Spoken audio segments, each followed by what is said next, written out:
هنا صوت المنتدى. صوت المنتدى بث إذاعي يأتيكم يومي الأربعاء والسبت من كل أسبوع، وفي الأوقات من 8 إلى 9 مساء أيام الأربعاء، ومن 9 إلى 10 مساء أيام السبت بتوقيت إريتريا. صوت المنتدى على الموجة القصيرة 15245 كيلو هرتز أو 19 متر باند.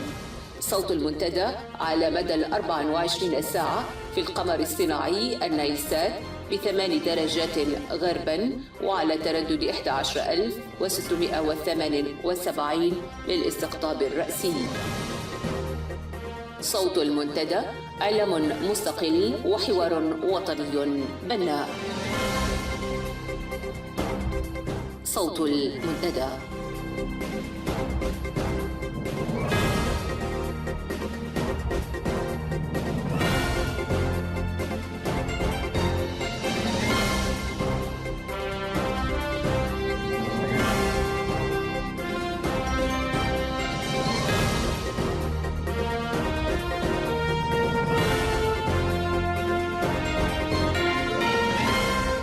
المستمعون والمستمعات الأكارم، أسعد الله كل أوقاتكم.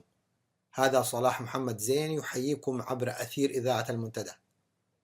في ساعة يوم الأربعاء 10 من يونيو أقدم إليكم في مستهلها نشر لأخبار حصرية من داخل الوطن، ثم تستمعون إلى الجزء الثاني من اللقاء الذي أجريناه مع المناضل محمد نور ديغول.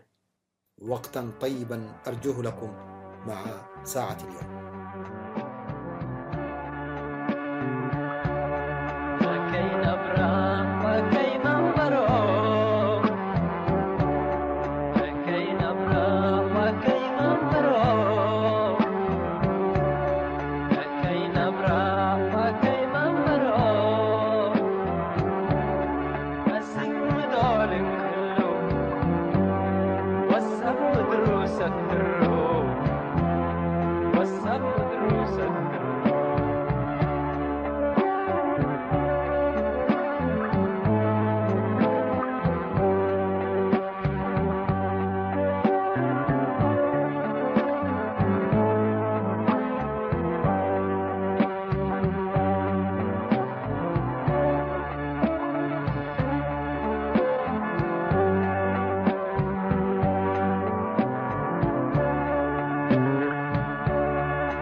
صوت المنتدى.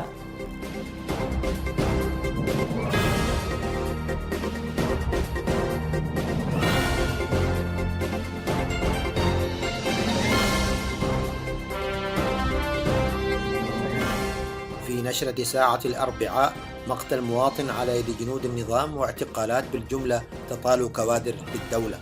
صدور تقرير اللجنة الخاصة بالتحقيق في حالة حقوق الإنسان في إريتريا. برنامج مكثف لإجبار المعلمين والطلاب على التدريب العسكري خلال صيف هذا العام.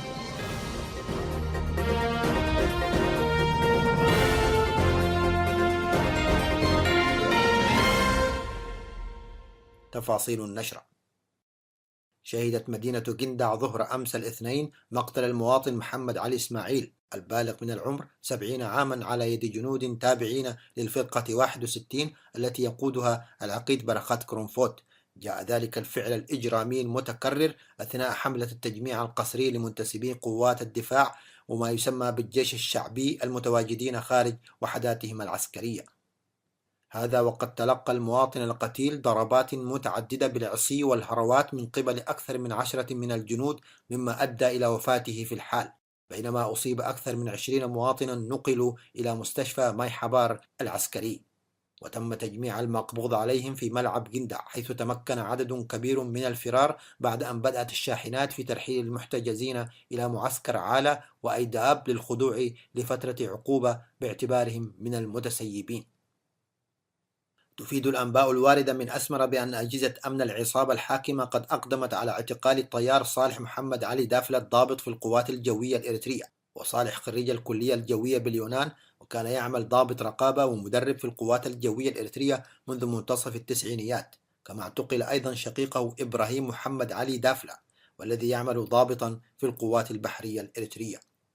والمعتقلين هما ابناء المناضل محمد علي دافلة أحد الملتحقين الأوائل بالثورة، وقد شغل عدة مناصب قيادية في تنظيم الجبهة الشعبية لتحرير إريتريا قبل وبعد التحرير. كما اعتقلت عناصر أمن أفورقي القائم بأعمال السفارة الإريترية السابق في جنوب السودان تخليق برمسقل بعد استدعائه إلى أسمرة. هذا وقد درج النظام القمعي على استدراج موظفي سفاراته باستدعاءات وهمية واقتيادهم إلى قياه بسجونه المنتشرة في كل بقاع الوطن. من جهة أخرى، اعتقلت السلطات الأمنية يوم الاثنين الماضي الأول من يونيو المستشار القانوني لدى وزارة الطاقة والتعدين السيد أمير حسن انططة. وأمير حسن من مواليد مطلع الثمانينيات، حيث تخرج من جامعة أسمرة وحصل على شهادة الماجستير بالمملكة المتحدة في القانون التجاري. وكان يعمل مديرا لمكتب الوزير المعتقل أحمد الحاج علي، بالإضافة لعمله كمستشار قانوني للوزارة، حيث تم استدعائه من الجهات الأمنية للتحقيق ثم تم اعتقاله. وفي خبر ذي صلة، أفادت مصادر إذاعة صوت المنتدى من العاصمة أسمر أن سلطات أمن النظام قامت في 5 من الشهر الجاري باعتقال 4 من موظفي شركة البحر الأحمر المملوكة لما يسمى بالجبهة الشعبية للديمقراطية والعدالة، واقتادتهم إلى مكان مجهول. هذا وقد جرت عملية الاعتقال من قبل عناصر من الأمن كانت تستقل سيارة مدنية لكل من ردئي تخلي وفرويني أسمروم ومحمد حقوس، ورابع لم يتسنى للمصدر معرفة اسمه، أثناء توجههم إلى أماكن عملهم، ولم تتمكن أسرهم حتى اللحظة معرفة أماكن وأسباب اعتقالهم.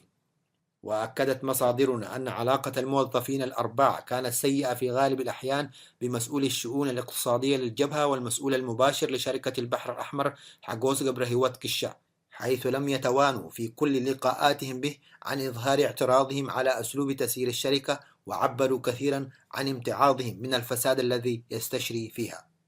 هذا وعلمت مصادرنا أن السلطات الأمنية قامت بتحذير أسر المعتقلين من مقبة نشر خبر اعتقال أبنائهم، سواء في الداخل أو أثناء تواصلهم مع أقاربهم في الخارج. ومن المعروف أن شركة البحر الأحمر التجارية تسيطر على كل مفاصل العملية الاقتصادية بالبلاد، وتدير عمليات مشبوهة خارجها، وتعتبر بؤرة لكل أنواع الفساد، حيث يكلف رئيس الطغمة الحاكمة القائمة عليها حقوس كشة بمهام مالية واقتصادية سرية خارج البلاد، من ضمنها إيداع الأموال المسروقة من الشعب في البنوك العالمية، خاصة السويسرية منها والصينية، حيث ورد اسم حقوس كشة ضمن القائمة الطويلة التي احتوتها فضيحة سويس ليكس قبل أشهر قليلة. أصدرت سلطات البلدية بالإقليم الأوسط والتي يترأسها اللواء رمضان عثمان أولياي أمرا يقضي بتقريم كل من أقدم على بيع الأرض التي منحت له للسكن ضمن برنامج توزيع أراضي القرى المعروف بطيسة، تقريمه مبلغا يصل إلى 300,000 نقفة كما فرضت غرامات تصل إلى 600 ألف نقفة لمن اشتروا تلك الأراضي على أن تدفع خلال شهر واحد اعتبارا من يوم 8 يونيو الجاري. كما شمل القرار تحذيرا للمواطنين المعنيين بأن السلطات البلدية ستقوم بمصادرة العقارات في حالة عدم الدفع خلال الفترة المحددة. خلص تحقيق أجرته لجنة تابعة لمجلس حقوق الإنسان التابع للأمم المتحدة إلى أن حكومة إريتريا ترتكب جرائم فظيعة ضد الإنسانية.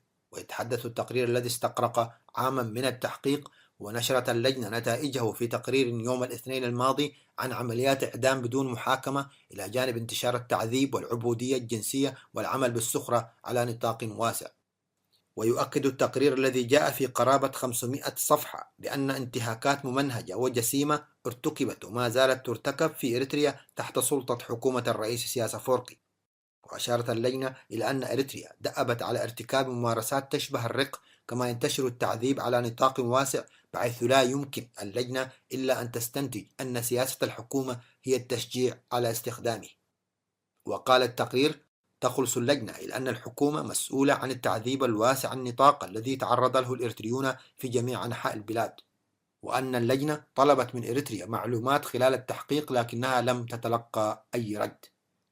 وذكر التقرير أن إريتريا تستعبد الناس من خلال نظام يسمى الخدمة الوطنية، ويشتمل على الاعتقال التعسفي والتعذيب والانتهاكات الجنسية والعمل بالسخرة وعدم منح إجازات.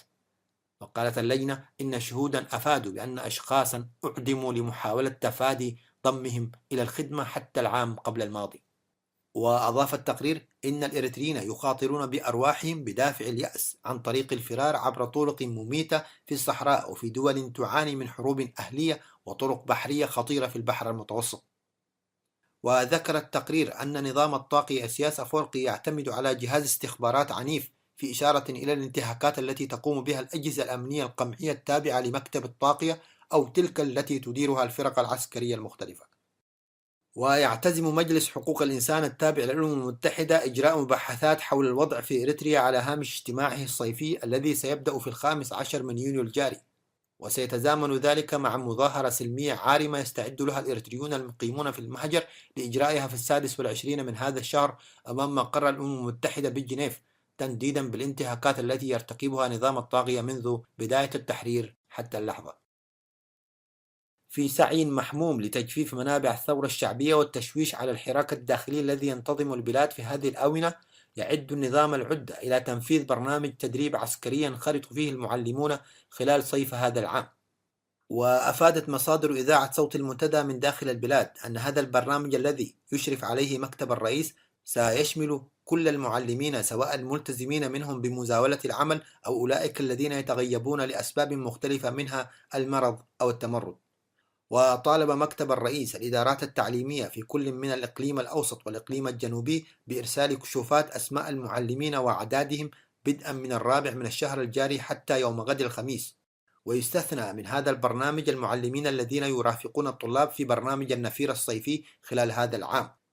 وعلمت مصادرنا أن برنامج تدريب المعلمين العسكري الذي شرعت الطغمة بإرساله إلى إدارة الإقليمين المذكورين سيتم تعميمه على بقية الأقاليم خلال الفترة القريبة القادمة، ويأتي ضمن خطة واسعة وضعها مكتب الرئيس تستهدف إلى جعل المعلمين منهمكين ومنشغلين بهم جديد بدلا من الخلود إلى الراحة بعد عناء من العمل التدريسي طوال العام.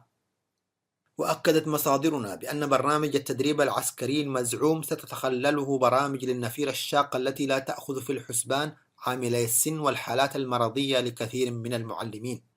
ومن ناحية أخرى أوضحت مصادرنا أن برنامج النفير الطلابي لهذا العام سيصاحبه برنامج للتدريب العسكري المكثف لا يأخذ في الاعتبار حداثة سن بعض الطلاب، مما أدى ذلك إلى انشغال أولياء أمورهم بالتداعيات النفسية والجسدية التي قد تطال أبنائهم جراء هذا العبث بحياتهم ومستقبلهم. هذا وسيشرف على برنامج النفير الطلابي عسكريون بسبب إحجام موظفي وزارة الزراعة عن المشاركة لعدم تقاضيهم لرواتبهم منذ عدة أشهر، مما ستكون له تداعيات على البرنامج من حيث الأداء الجماعي والانتهاكات الجسدية والنفسية التي قد تطال الطلاب من قبل العسكر. ويذكر أن برنامج النفير الطلابي الصيفي قد بدأ قبل 20 عاما ولم يؤتى ثماره من حيث الإسهام في تثبيت التربة وزيادة المساحات الخضراء بالبلاد. نهاية النشر.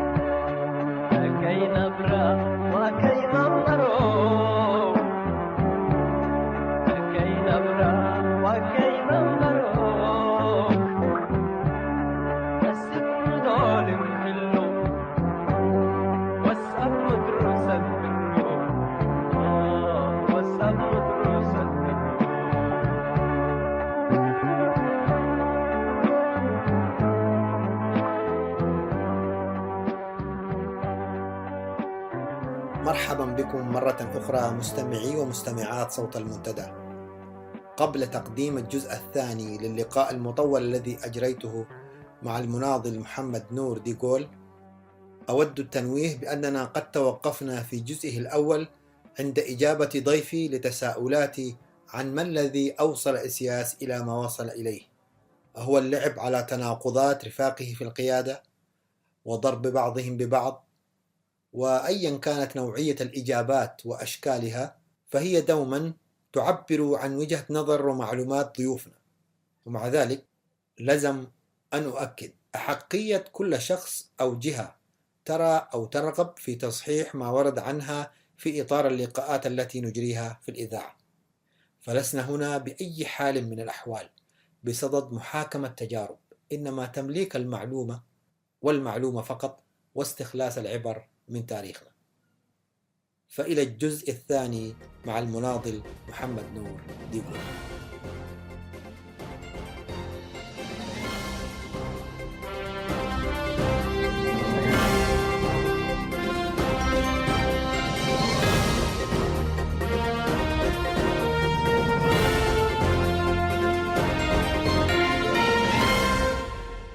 أنا الرجل قاعد معاهم وأداهم درس تمام في الماركسية اللينينية والتقدمية والثورة التقدمية ضد الإقطاعية والرجعية وكلام بالشكل هذا، وكان بيعرف إنه ميولهم تفكيرهم السابق، على أعتقد كان عنده علم، ولذلك المهم يعني عباهم بالشكل هذا، وهم كانوا خلاص احنا لو وجدنا الشخص الوحيد اللي ممكن يقود الثورة لقيناه يعني، ويلا بقى قبلوا كل طلباتي يعني. بهذه البساطة يا أستاذ ديغول، تنظيم هم قوى التحرير ولهم قيادتهم، لهم قائدهم وهم قياديين بالتأكيد باعتبارهم كوادر متقدمة، فيأتي شخص يعتبر ضيف. ما تمت الوحدة، أنت بتتكلم عن مرحلة الوحدة ما تمت، وكان مجرد لقاء وهو قرأ في محمد علي عمر التحفظ أو وجد تحفظات من عمره، وبهذه البساطة يعني انبهروا به. معنى كلامك هي هذه الحقيقة، لأنه هم صحيح أنه كانوا طالعين جدد، والمعاناة بتاع جبهة التحرير ما زالت ما زالت موجودة. فلما نظر الشخص هذا يعني زي ما قلت لك انبهروا بطروحاته وبآرائه، لذلك يعني هم قبلوا كل شيء، يعني بمعنى انه نشوف المشكلة مش في دي بس، مش في انه قبلوه، المشكلة في انه الناس اللي معاه المعارضين والمعاهم ما سألوه من المعارض حقك ومن هو اللي معاك ومن هو الموافق انه يعمل معانا ومن هو اللي ما موافق هيعمل معانا. الكلام هذا ما سألوه. المفروض وقتها الخطأ الكبير في النقطة هذه، لأنه جماعة منكع بعدين طبعا لما تكونت القيادة من الطرفين هو جاء مجموعتهم اللي معاه اللي يأيدوه يعني مع جماعة قوات التحرير الشعبية، ولذلك انتخبوه في القيادة هو الرئيس. في أي مؤتمر هذا؟ مش مؤتمر، ده اجتماعات عادية في مؤتمر، ده ما كان مؤتمر يعني. نعم. مؤتمر لو بقى ما كان كثير حاجات كانت تحصل، لكن كثير مؤتمر ما حصل. دي اجتماعات هي كانت بين قيادة وقيادة يعني. جيد. وبعدين تكونت قيادة قوات التحرير الشعبية الجزء الأول، وقيادة قوات التحرير الشعبية الجزء الثاني. وبعدين لما جاب الناس هو اللي يكون في القيادة، جاب من جماعات يعني، وجاب وخلى الجماعة المعارضين له يعني. نعم. هنا بقى هم المفروض وقتها يقولون احنا عايزين نجتمع مع الجماعة اللي عايزين نشوف آرائهم. نعم. هم ما عملوا هذه المسألة. نعم. ومن هنا بقى هو بدأ العمل، بقى هو اللي ينظم، هو اللي ينفذ، هو اللي يخطط. وكيف مسألة التناقضات هنجيها بعد شوية. نعم. لأنه هو لازم يتخلص من الناس اللي تعارضوا. نعم. اللي تعارضوا واللي أساسا تشوف الأساليب بتاعته هذه خطأ. فمن هنا طبعا هو ما ورى حتى الجماعة قوات التحرير إنه في ناس يعارضوه، وبالعكس يمكن كان بعدين يفتن بيناتهم إنه يقول لهم دول مسيحيين هم بيكرهوا أولا حاجة من منطقة واحدة، الناحية الثانية إنهم متعصبين لمنطقتهم، من الناحية الثانية متعصبين لدينهم لأنهم ما يحبوا المسلمين، والكلام بالشكل هذا. هذا الكلام على جماعة المنكع. أيوة، على جماعة المنكع. يقول الكلام ده للمسلمين طبعا، للقيادات المسلمة. أيوة، لقيادات المسلمين يعني. وذلك طبعا لكل القوات التحرير الشعبية معها يعني. هنا بقى يعني بدل ما يجتمعوا بهم ويناقشوهم ويفهموا إيه هو مواقفهم وإيه هو قصدهم، قبلوا الكلام اللي هو قال لهم يعني. يأخذوا بكلام سياسي من غير ما يرجعوا بكلام سياسي، ما يتحروا الحقيقة. نعم. ما يتحروا الحقيقة. ولذلك يعني هو دلوقتي هنا في دهر يحميه اللي هو قوات التحرير الشعبية. نعم. عشان يصفي الجماعة دول. وفعلا كل الاجتماعات اللي كانوا يطلبوه في الاجتماعات بتاع كان بكل هناك كان يطلعهم زيرو، لأن هم يقولوا كلام، هم دول كذابين، يقولوا خلاص يعني، والباقيين يصدقوا. ومن هنا من ضمنها واحد اسمه موسى من كيل اسمه، قال شنو من ضمن جماعة منكع، قال القيادة هذه بالشكل اللي هي هتمشي به، قال أولا القيادة غير ديمقراطية، والناحية الثانية حتخلق دكتاتورية في المستقبل. ده قول شخص من ضمن جماعة منكع قال الكلام هذا. كانوا فيهم دكاترة وناس كبار يعني. فده ولد هذا كان يعمل سيمينارات للجماهير يعني. كان ولد فعلا نابغ قوة. فمن ده هم كانوا فاهمين، أكثر الناس كانوا فاهمين السياسة هم جماعة منكع، لأنه يعني هم اعتراضهم أول بانفراده بالحوار مع قوات التحرير الشعبية، لأنه المفروض يأخذ معه ناس بيتحاور معه. الناحية الثانية انفراده في تعالي وعليهم هم، ويسمعوا كلامه ولا يعارضوه ولا يتكلموا ضده. نعم. ده هي اللي هم عارفين هذا الأسلوب عشان عرضوا عشان أسلوب يعني، مش عشان سياسي يعني. بالمناسبة هذه بتاعت اغتيال كفاءات ودكاترة ومتعلمين، أذكر فترة مجموعة 15 وحنأتي إليها بدورها، ولكن قرأت لواحد كتب بالتقرينيا وكان يكتب، ولكن الآن لا أدري هذا القلم اختفى، تحت مسمى أو تحت اسم حركي كاسر أغلال، ذكر قائمة من الدكاترة والمتعلمين اللي تم تصفيتهم في الميدان، يعني عدد هائل وكفاءات، فكل واحد قدامه صفة الدكتور أو الأستاذ. هذا الرجل أعتقد كل من يشكل خطر عليه في إريتريا بعد التحرير أقصى كل من شك، ربما مجرد شك في أنه ممكن يكون عائق أمامه. فما أدري هل نعتبر من تبقوا أحياء وخرجوا من عملية التصفية هم من كانوا يطاوعوا سياس وكانوا يسايروه أو يمالئوه؟ كيف هذا العدد يقتل من الناس المؤهلين المتعلمين؟ ليش الناس كانت ساكتة له؟ والله طبعا مسألة الفهم في المسألة هذه تختلف من شخص لشخص. أول حاجة عملها زي ما قلت لك انتهى من أورام تولدمش. نعم. بعد كده لما رشحوا التسلاسي، نعم. بعد شوية انتهى منه. معناه شنو؟ هدول الناس اللي أخاف منهم اللي ممكن في المستقبل ينافسوا يعني. دي الخطوة الأولى اللي عملها مع جماعتهم. بعد ما التحق مع قوات التحرير الشعبية، كل شيء أصبح في إيده، وهو اللي يخطط وهو اللي ينفذ، وعارف الناس اللي ينفذوا المسألة هذه هو منظمهم يعني. نعم. منظمهم، وكل واحد مديله مهام يعني. والإنسان اللي يأمره يقول له أنت عليك كده تعمل، يعملها وخلاص يعني، ما يعني، لأنه هو كمان بعدين مناسبة تحصل عليه يعني.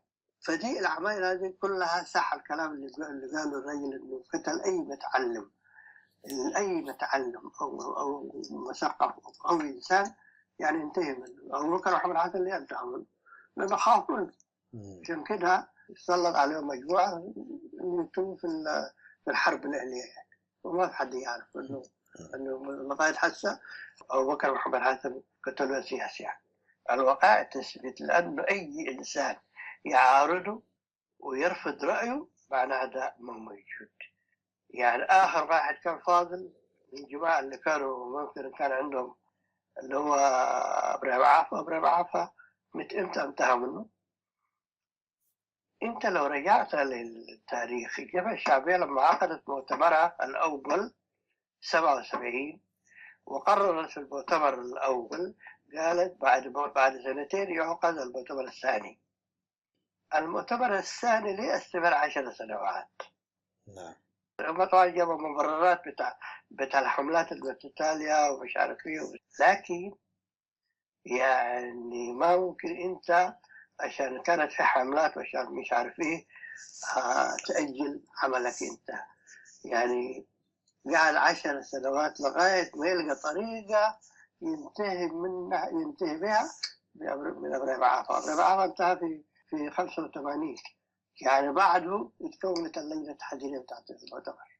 من هنا يوريك انه لو كان ابراهيم عافا حضر المؤتمر معناها خوف انه ممكن الناس تصوت له وسياسة تسقط، وهذا ما يقبل بها يعني. السياسة لا يمكن ان يقبل انه واحد ينافسه في التنظيم يعني. لذلك الناس اللي يحاول او اللي يعرف ان الناس هذول ممكن ينافسوا ينتهي منهم كان. فيوريك ان المسألة كانت شنو يعني؟ مسألة انه انت حتخش المؤتمر الثاني. المؤتمر الثاني لازم يكون اي انسان ينافسك لازم ينتهي. خلاص هو بقى الفلس الكل في التنظيم وما في حد يعارض ولا يسأل يعني. الآن ننتقل إلى محور آخر، وهو موضوع اللغة العربية. يعني بصراحة موضوع اللغة العربية هذا أصبح دائما فارض نفسه، بمعنى موضوع خلاف. كثيرين جدا بيقولوا في الجبهة الشعبية. نحن الآن ما نتحدث طبعا عن برنامج الجبهة الشعبية الوطني، إنما المتنفذين في الجبهة الشعبية وعلى رأسهم إسياس، يعني كل هدفه كان طمس اللغة العربية وجعلها لغة يعني غير حية، لغة غير رسمية، وإن كان لا ينكر وجودها. ولكن هل ترى إنه إسياس ومجموعته كان تعمل على إنه لا تقوم للغة العربية قائمة، وخيار كثيرين من الإريتريين أن تكون اللغة العربية لغة رسمية ولغة تعامل في الدواوين الحكومية مثل التجرينية؟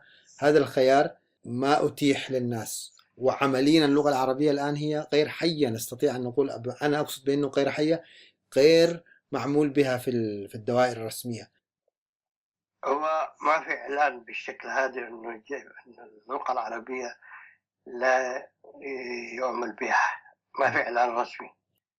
لكن عمليا المسألة من الميدان، اللغة المعمول بها اللي تكتب بدون الإذاعة والجرائد اللي تطلع. الكلام العادي والأشياء العادية هذه كلها تقرينيها. تقصد العربية فقط مستعملة في مجال الإعلام، في قسم مجال الإعلام؟ الإعلام بس. نعم. لا في الرسائل ولا في أي موضوع تاني. نعم. حتى لو عايز تكتب تقرير، إذا أنت ما بتعرف تقرينيها تكتبها بالعربي وبعدين يترجموا لك بالتقرينية وتبعت لك بالتقرينية. ما ترسلوا بالعربي؟ ما ترسل، لأنه ما حد حيقبل وما حد دي داعية. الناحية الثانية في اجتماعات بعته، شوف بالمناسبة سياس ممثل بارع.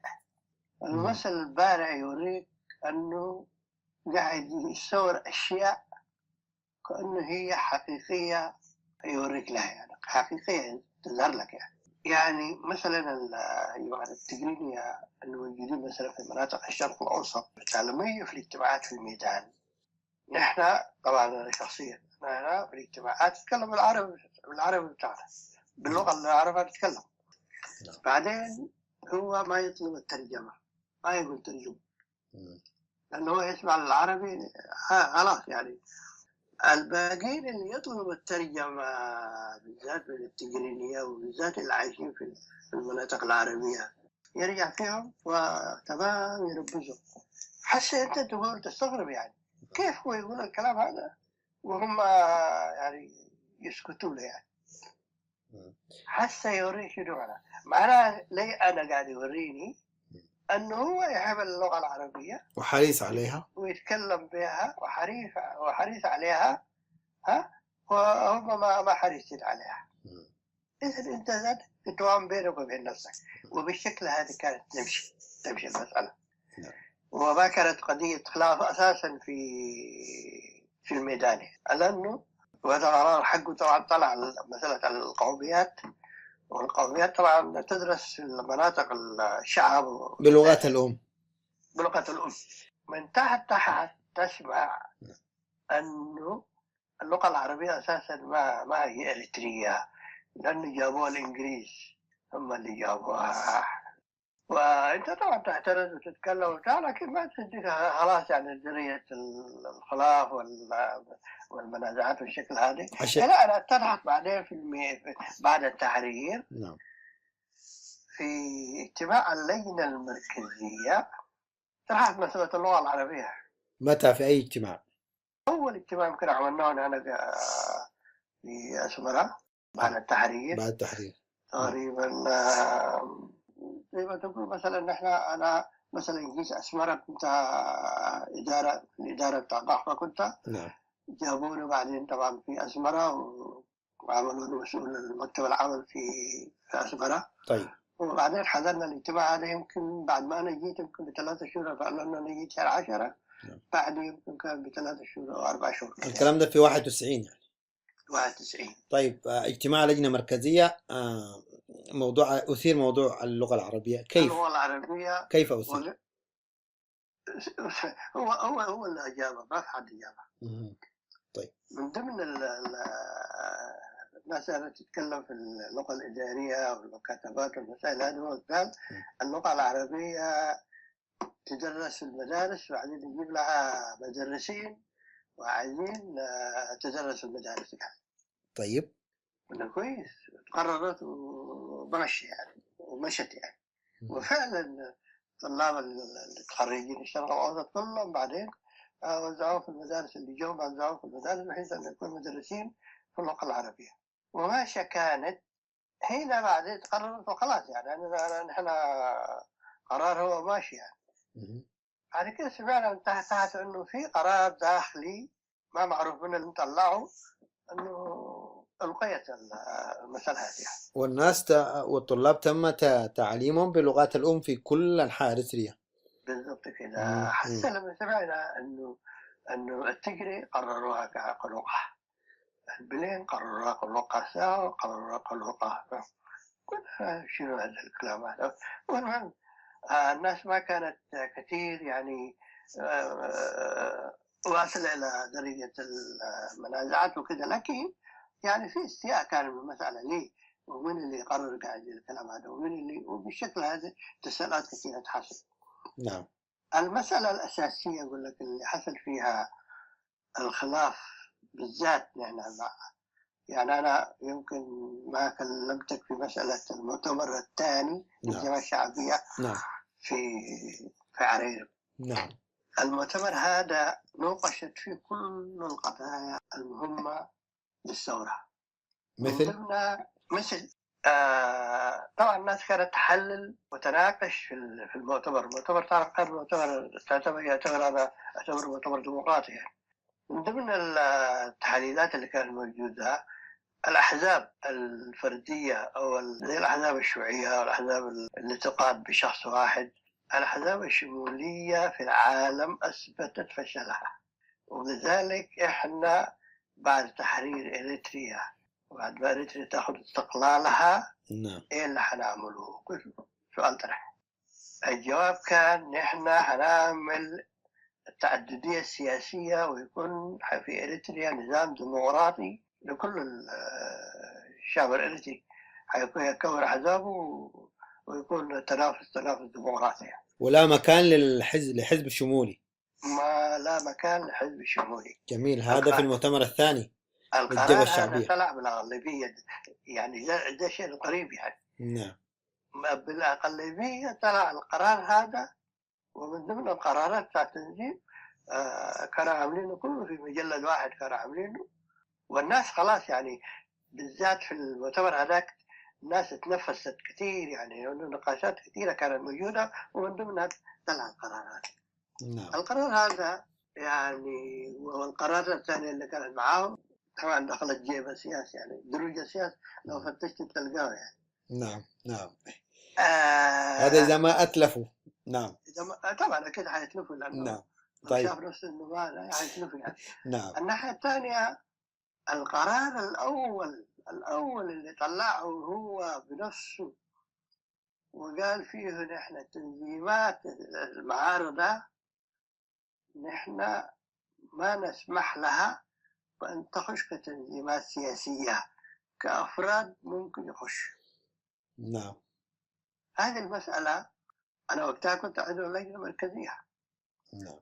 سألت ناس من المكتب السياسي وقلت لهم يا أخوانا القرار هذا كيف؟ أنتوا قررتوه قررتوه في اجتماع ولا كيف؟ قالوا لي لا من طلعه الرجل براء طلعه. طيب ما في حد يعترض؟ ما في حد يعترض. وبالشكل هذا من هنا بقى أعضاء مكتب سياسي كان هذا ردهم لك. ايوه ردهم. انا شخصيا من اعضاء المكتب السياسي سالتهم الكلام هذا. انا شخصيا ممكن تسميهم؟ والله انا اسميهم لانه واحد موجود شريفه موجود في السجن. نعم. سالته. نعم. وسالت الامين محمد سعيد. نعم. وما يعرف قالوا لي ما نعرف. دول الشخصين اللي انا سالتهم يعني. جيد. فهنا بقى يعني تعمل على استفهام نحن ماشيين وين وبأي اتجاه.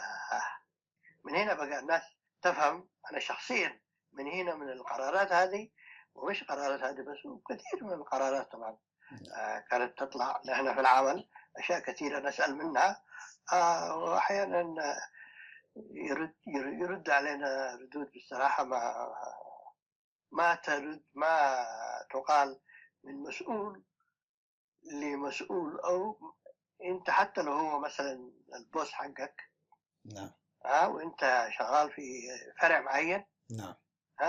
عشان يقول لك الكلام هذا. لكن بالمرور الزمن المسائل خلاص بدأت تتراكم، والقرارات الفردية والكلام الفارغ هذا خلاص يعني بعدها الناس عرفت يعني بالذات الناس اللي في الجامعة الشعبية عارفة يعني من هو اللي مع السياسة ومن هو ضد السياسة. يعني الناس عرفت بعدها يعني. وصار أمر واقع والناس قبلت حتى اللي كانوا معترضين أو كمان يعني الناس خلاص سلمت أمرها كله للسياسة.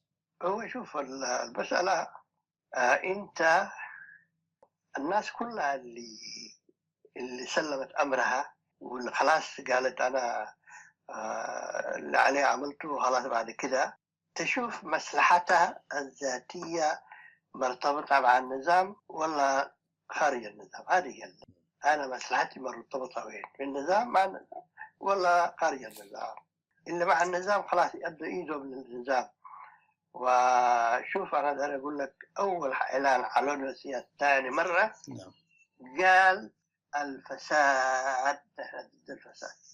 وقال إن الإنسان اللي يسرق أو يختلس يعني بر واحد، بر واحد، معناه أنه اختلس مليون، وده حيكون عقابه مريض.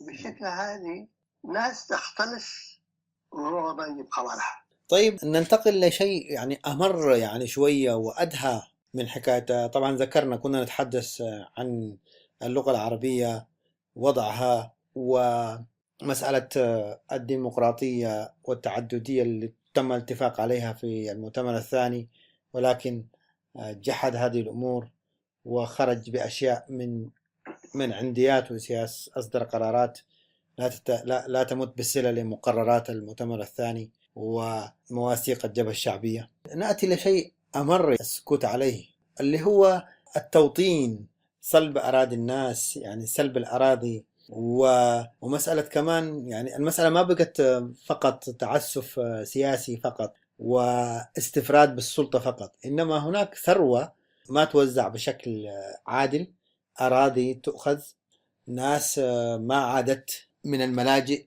لأنه أراد أن لا تعود. فالمسائل هذه ماذا تقول عنها؟ شوف، أنا المسائل هذه المرارات هذه الناس مرت بها. نعم. نحن في داخل إريتريا كل القضايا اللي قاعد تقولها كنا نتكلم فيها. نعم.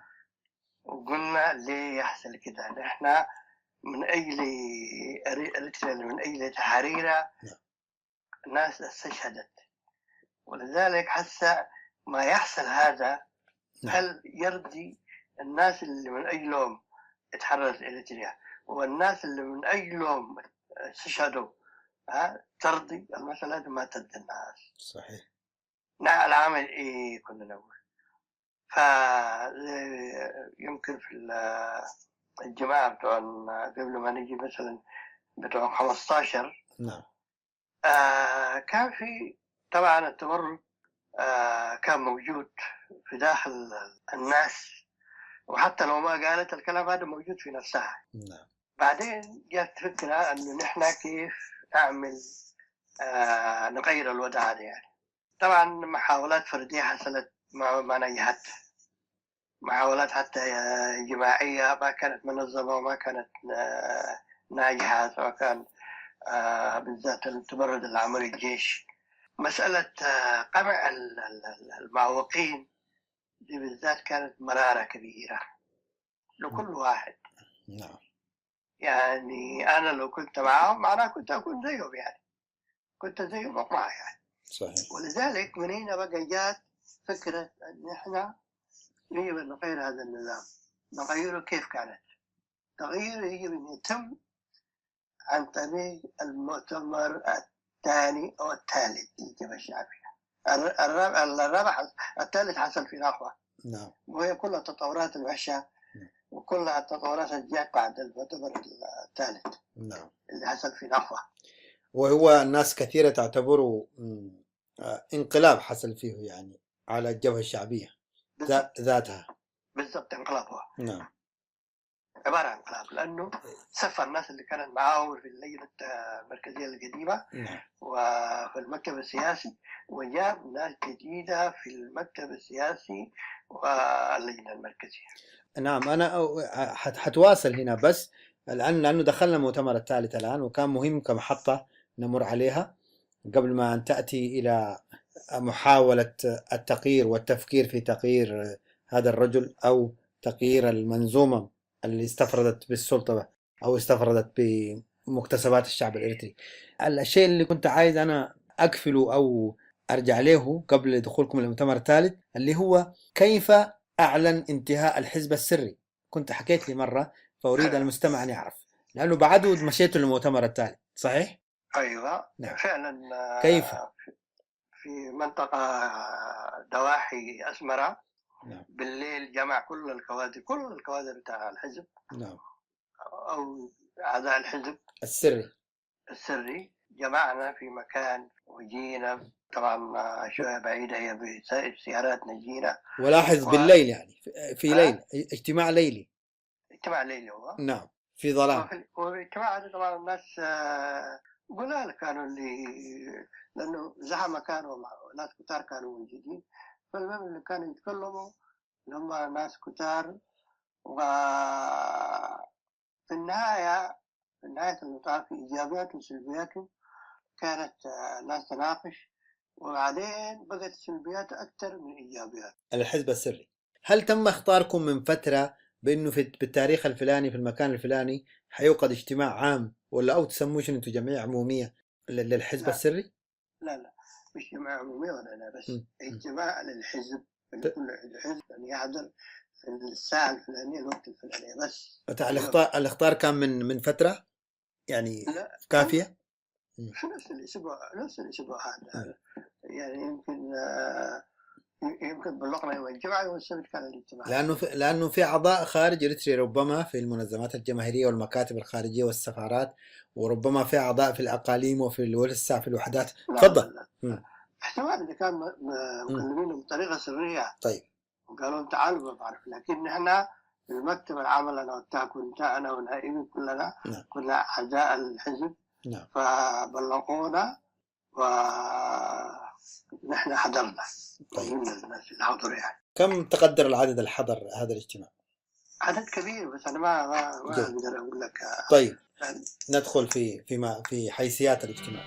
أفيد بلسع قامت دوكا هلا ودعافا مثل كهلا دي بنبل بساط أي حد كارفا، يا ريت موعي من ودي حق الأسرار لا كفا، ريهم يعلى ولاده ويحالفها ودعافا، ريهم يعلى ولاده ويحالفها ودعافا، نويد يكون وعيوت لترسك الشدحة، أركان قبائل ودعافا لفقرة دي بكاتحة، ألم كينا عقامت وداي كلبنا قاطحة، ألم كينا عقامت وداي كلبنا قاطحة. من ذي الهليل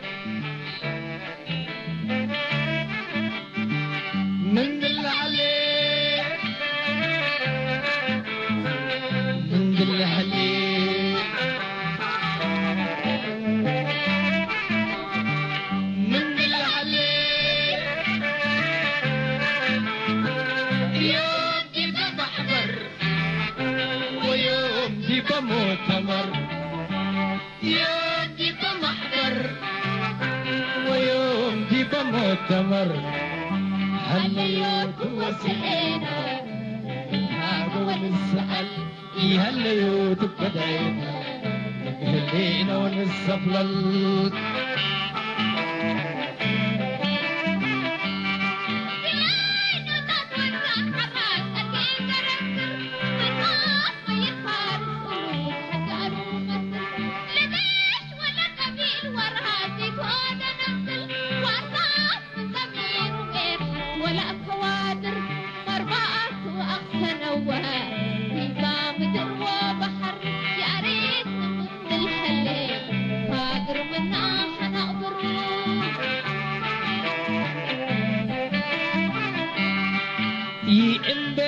بدر حسب يكون غبرة لموت حياة سرقوتا إلا مولك النورة، لبيت بارس بيتنا تاسع يبنا دي سارة، سميت أبها وبأبا حاطت أنت دي سورة، دي مدايم كابرة أسئولة تحزني نقولا، دي مدايم كابرة أسئولة تحزني نقولا، دي مدايم كابرة أسئولة تحزني نقولا، دي مدايم كابرة أسئولة تحزني نقولا، دي مدايم كابرة أسئولة. صوت المنتدى.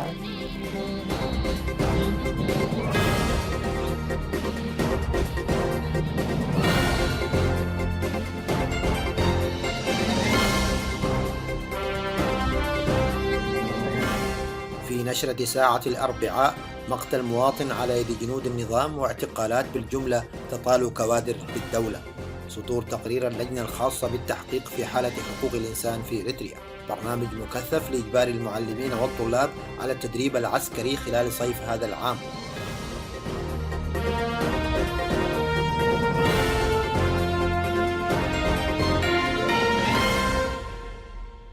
تفاصيل النشرة. شهدت مدينة جندع ظهر أمس الاثنين مقتل المواطن محمد علي إسماعيل البالغ من العمر 70 عاما على يد جنود تابعين للفرقة 61 التي يقودها العقيد بركات كرنفوت. جاء ذلك الفعل الإجرامي المتكرر أثناء حملة التجميع القسري لمنتسبي قوات الدفاع وما يسمى بالجيش الشعبي المتواجدين خارج وحداتهم العسكرية. هذا وقد تلقى المواطن القتيل ضربات متعددة بالعصي والهروات من قبل أكثر من 10 من الجنود، مما أدى إلى وفاته في الحال، بينما أصيب أكثر من 20 مواطنا نقلوا إلى مستشفى ماي حبار العسكري. وتم تجميع المقبوض عليهم في ملعب جندع، حيث تمكن عدد كبير من الفرار بعد أن بدأت الشاحنات في ترحيل المحتجزين إلى معسكر عالة وأيداب للخضوع لفترة عقوبة باعتبارهم من المتسيبين. تفيد الأنباء الواردة من أسمرة بأن أجهزة أمن العصابة الحاكمة قد أقدمت على اعتقال الطيار صالح محمد علي دافلة ضابط في القوات الجوية الإريترية. وصالح خريج الكلية الجوية باليونان، وكان يعمل ضابط رقابة ومدرب في القوات الجوية الإريترية منذ منتصف التسعينيات. كما اعتقل أيضا شقيقه إبراهيم محمد علي دافلة، والذي يعمل ضابطا في القوات البحرية الإريترية. والمعتقلين هما ابناء المناضل محمد علي دافلة، أحد الملتحقين الأوائل بالثورة، وقد شغل عدة مناصب قيادية في تنظيم الجبهة الشعبية لتحرير إريتريا قبل وبعد التحرير. كما اعتقلت عناصر أمن أفورقي القائم بأعمال السفارة الإريترية السابق في جنوب السودان تخليق برمسقل بعد استدعائه إلى أسمرة. هذا وقد درج النظام القمعي على استدراج موظفي سفاراته باستدعاءات وهمية واقتيادهم إلى قياه بسجونه المنتشرة في كل بقاع الوطن. من جهة أخرى، اعتقلت السلطات الأمنية يوم الاثنين الماضي الأول من يونيو المستشار القانوني لدى وزارة الطاقة والتعدين السيد أمير حسن انططة. وأمير حسن من مواليد مطلع الثمانينيات، حيث تخرج من جامعة أسمرة وحصل على شهادة الماجستير بالمملكة المتحدة في القانون التجاري. وكان يعمل مديرا لمكتب الوزير المعتقل أحمد الحاج علي، بالإضافة لعمله كمستشار قانوني للوزارة، حيث تم استدعائه من الجهات الأمنية للتحقيق ثم تم اعتقاله. وفي خبر ذي صلة، أفادت مصادر إذاعة صوت المنتدى من العاصمة أسمر أن سلطات أمن النظام قامت في 5 من الشهر الجاري باعتقال 4 من موظفي شركة البحر الأحمر المملوكة لما يسمى بالجبهة الشعبية للديمقراطية والعدالة، واقتادتهم إلى مكان مجهول. هذا وقد جرت عملية الاعتقال من قبل عناصر من الأمن كانت تستقل سيارة مدنية لكل من ردئي تخلي وفرويني أسمروم ومحمد حقوس، ورابع لم يتسنى للمصدر معرفة اسمه، أثناء توجههم إلى أماكن عملهم، ولم تتمكن أسرهم حتى اللحظة معرفة أماكن وأسباب اعتقالهم. وأكدت مصادرنا أن علاقة الموظفين الأربعة كانت سيئة في غالب الأحيان بمسؤول الشؤون الاقتصادية للجبهة والمسؤول المباشر لشركة البحر الأحمر حقوس قبرهيوت كشا، حيث لم يتوانوا في كل لقاءاتهم به عن إظهار اعتراضهم على أسلوب تسيير الشركة، وعبروا كثيرا عن امتعاضهم من الفساد الذي يستشري فيها. هذا وعلمت مصادرنا أن السلطات الأمنية قامت بتحذير أسر المعتقلين من مقبة نشر خبر اعتقال أبنائهم، سواء في الداخل أو أثناء تواصلهم مع أقاربهم في الخارج. ومن المعروف أن شركة البحر الأحمر التجارية تسيطر على كل مفاصل العملية الاقتصادية بالبلاد، وتدير عمليات مشبوهة خارجها، وتعتبر بؤرة لكل أنواع الفساد، حيث يكلف رئيس الطغمة الحاكمة القائمة عليها حقوس كشة بمهام مالية واقتصادية سرية خارج البلاد، من ضمنها إيداع الأموال المسروقة من الشعب في البنوك العالمية، خاصة السويسرية منها والصينية، حيث ورد اسم حقوس كشة ضمن القائمة الطويلة التي احتوتها فضيحة سويس ليكس قبل أشهر قليلة. أصدرت سلطات البلدية بالإقليم الأوسط والتي يترأسها اللواء رمضان عثمان أولياي أمرا يقضي بتقريم كل من أقدم على بيع الأرض التي منحت له للسكن ضمن برنامج توزيع أراضي القرى المعروف بطيسة، تقريمه مبلغا يصل إلى 300 ألف نقفة، كما فرضت غرامات تصل إلى 600 ألف نقفة لمن اشتروا تلك الأراضي، على أن تدفع خلال شهر واحد اعتبارا من يوم 8 يونيو الجاري. كما شمل القرار تحذيرا للمواطنين المعنيين بأن السلطات البلدية ستقوم بمصادرة العقارات في حالة عدم الدفع خلال الفترة المحددة. خلص تحقيق أجرته لجنة تابعة لمجلس حقوق الإنسان التابع للأمم المتحدة إلى أن حكومة إريتريا ترتكب جرائم فظيعة ضد الإنسانية. ويتحدث التقرير الذي استغرق عاما من التحقيق ونشرت اللجنة نتائجه في تقرير يوم الاثنين الماضي عن عمليات إعدام بدون محاكمة، إلى جانب انتشار التعذيب والعبودية الجنسية والعمل بالسخرة على نطاق واسع. ويؤكد التقرير الذي جاء في قرابة 500 صفحة بأن انتهاكات ممنهجة وجسيمة ارتكبت وما زالت ترتكب في إريتريا تحت سلطة حكومة الرئيس سياس أفورقي. وأشارت اللجنة إلى أن إريتريا دأبت على ارتكاب ممارسات تشبه الرق، كما ينتشر التعذيب على نطاق واسع، بحيث لا يمكن اللجنة إلا أن تستنتج أن سياسة الحكومة هي التشجيع على استخدامه. وقال التقرير: تخلص اللجنة إلى أن الحكومة مسؤولة عن التعذيب الواسع النطاق الذي تعرض له الإريتريون في جميع أنحاء البلاد، وأن اللجنة طلبت من إريتريا معلومات خلال التحقيق لكنها لم تتلقى أي رد. وذكر التقرير أن إريتريا تستعبد الناس من خلال نظام يسمى الخدمة الوطنية، ويشتمل على الاعتقال التعسفي والتعذيب والانتهاكات الجنسية والعمل بالسخرة وعدم منح إجازات. وقالت اللجنة إن شهودا أفادوا بأن أشخاصا أعدموا لمحاولة تفادي ضمهم إلى الخدمة حتى العام قبل الماضي. وأضاف التقرير إن الإريتريين يخاطرون بأرواحهم بدافع اليأس عن طريق الفرار عبر طرق مميتة في الصحراء وفي دول تعاني من حروب أهلية وطرق بحرية خطيرة في البحر المتوسط. وذكر التقرير أن نظام الطاغية سياس أفورقي يعتمد على جهاز استخبارات عنيف، في إشارة إلى الانتهاكات التي تقوم بها الأجهزة الأمنية القمعية التابعة لمكتب الطاغية أو تلك التي تديرها الفرق العسكرية المختلفة. ويعتزم مجلس حقوق الإنسان التابع للأمم المتحدة إجراء مباحثات حول الوضع في إريتريا على هامش اجتماعه الصيفي الذي سيبدأ في 15 من يونيو الجاري، وسيتزامن ذلك مع مظاهرة سلمية عارمة يستعد لها الإريتريون المقيمون في المهجر لإجرائها في 26 من هذا الشهر أمام مقر الأمم المتحدة بجنيف، تنديدا بالانتهاكات التي يرتكبها نظام الطاغية منذ بداية التحرير حتى اللحظة. في سعي محموم لتجفيف منابع الثورة الشعبية والتشويش على الحراك الداخلي الذي ينتظم البلاد في هذه الآونة، يعد النظام العدة إلى تنفيذ برنامج تدريب عسكري ينخرط فيه المعلمون خلال صيف هذا العام. وأفادت مصادر إذاعة صوت المنتدى من داخل البلاد أن هذا البرنامج الذي يشرف عليه مكتب الرئيس سيشمل كل المعلمين، سواء الملتزمين منهم بمزاولة العمل أو أولئك الذين يتغيبون لأسباب مختلفة منها المرض أو التمرد. وطالب مكتب الرئيس الإدارات التعليمية في كل من الإقليم الأوسط والإقليم الجنوبي بإرسال كشوفات أسماء المعلمين وأعدادهم بدءا من 4 من الشهر الجاري حتى يوم غد الخميس. ويستثنى من هذا البرنامج المعلمين الذين يرافقون الطلاب في برنامج النفير الصيفي خلال هذا العام. وعلمت مصادرنا أن برنامج تدريب المعلمين العسكري الذي شرعت الطغمة بإرساله إلى إدارة الإقليمين المذكورين سيتم تعميمه على بقية الأقاليم خلال الفترة القريبة القادمة، ويأتي ضمن خطة واسعة وضعها مكتب الرئيس تستهدف إلى جعل المعلمين منهمكين ومنشغلين بهم جديد بدلا من الخلود إلى الراحة بعد عناء من العمل التدريسي طوال العام. وأكدت مصادرنا بأن برنامج التدريب العسكري المزعوم ستتخلله برامج للنفير الشاقة التي لا تأخذ في الحسبان عاملي السن والحالات المرضية لكثير من المعلمين. ومن ناحية أخرى أوضحت مصادرنا أن برنامج النفير الطلابي لهذا العام سيصاحبه برنامج للتدريب العسكري المكثف لا يأخذ في الاعتبار حداثة سن بعض الطلاب، مما أدى ذلك إلى انشغال أولياء أمورهم بالتداعيات النفسية والجسدية التي قد تطال أبنائهم جراء هذا العبث بحياتهم ومستقبلهم.